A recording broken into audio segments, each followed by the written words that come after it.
I am a poet. I find solace in words found home in a notebook, a blank canvas that I've learned to paint with some of the colors of me. And when I lose touch with myself, I use these poems to help trace my way back to my origin. That way I can see just how far I've come. Needless to say, I'm bound to this pen and pad, just call it a life sentence. But too often times the narrative is only ever half told.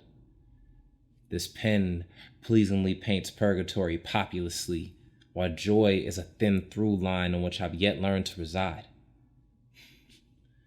You see, I've given so much cerebral real estate to this pain that my joy doesn't have a place to lay claim to as home.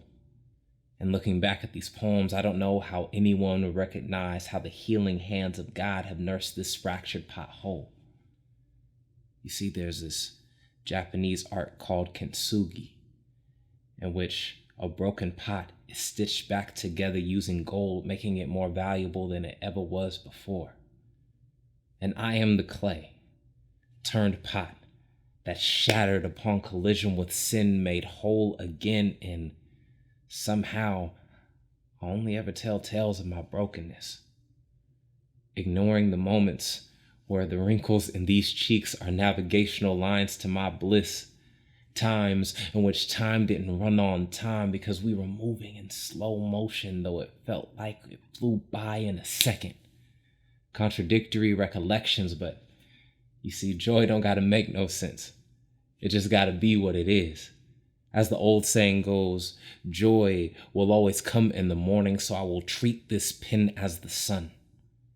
Let it rise with joy, turning this pad into a home in which pain meets healing, in which joy is not just a thin through line in which I skate by on, but a love seat in my living room because I'm finally making room for living.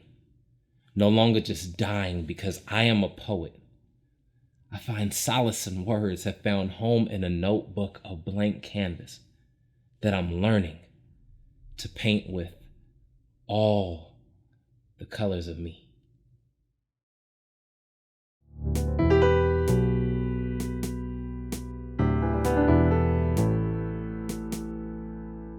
Ba ba ba ba ba ba.